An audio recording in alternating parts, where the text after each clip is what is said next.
আজ প্রকাশ হলো না যেহেতু যোগ্য অযোগ্য তালিকা, চাকরিহারাদের বিক্ষোভের মধ্যেও নজরে এসএসসির এই তালিকা। অযোগ্য বলে যারা চিহ্নিত নন, সুপ্রিম কোর্টের নির্দেশের পর ডিসেম্বর পর্যন্ত তারা চাকরিতে বহাল থাকছেন। কিন্তু তারপর কি? আবার পরীক্ষা? কোন পথে নিজেদের যোগ্য প্রমাণ করবেন শিক্ষকরা? কি বলছে আইনজীবী মহল? শিক্ষামন্ত্রীর সঙ্গে চাকরিহারাদের বৈঠকের পরই জট কাটার রাস্তা তৈরি হয়েছিল। সেই মতো সোমবার অযোগ্য বলে চিহ্নিত নন এমন শিক্ষকদের তালিকা প্রকাশ করছে স্কুল সার্ভিস কমিশন।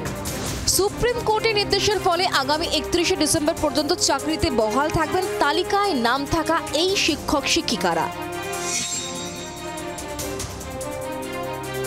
কিন্তু তারপর কি হবে?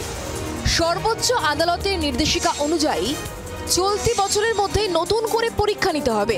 ডিসেম্বরের মধ্যে শেষ করতে হবে এসএসসি নিয়োগ প্রক্রিয়া। নতুন পরীক্ষায় অংশ নিতে পারবেন অযোগ্য বলে চিহ্নিত না হওয়া শিক্ষকেরাও।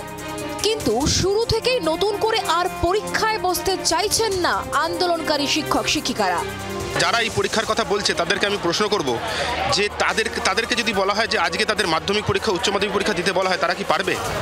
আইনজীবী মহল মনে করাচ্ছে অযোগ্য বলে চিহ্নিত নন শিক্ষকদের গায়ে দাগি তকমা নেই ঠিকই, কিন্তু তারা যে যোগ্য তার কোনো পোক্ত প্রমাণ নেই।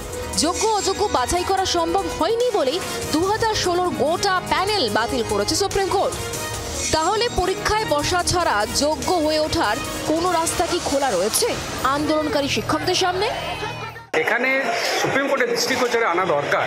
যদি তারা যোগ্যই হয় তাহলে তাদের যে চাকরিটা তারা পেয়েছিল যোগ্যতার ভিত্তিতে এবং মেধার ভিত্তিতে পেয়েছিল সেটা তুলে ধরা, এবং স্কুল সার্ভিস কমিশন এবং গভর্নমেন্টকে উচিত যে তাদেরকে সাপোর্ট করা এবং আসল তথ্য তুলে ধরা যে এদের যে চাকরিটা এটা মেধার ভিত্তিতে পেয়েছে এবং যোগ্যতার ভিত্তিতে পেয়েছে। তাহলে তাদের এই যে সার্ভিসটা কন্টিনিউ হবে এবং তাদের যোগ্যতাতে সিলমোহর পড়বে।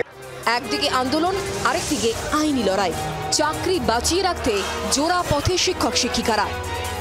ব্যুরো রিপোর্ট, জি 24 ঘন্টা।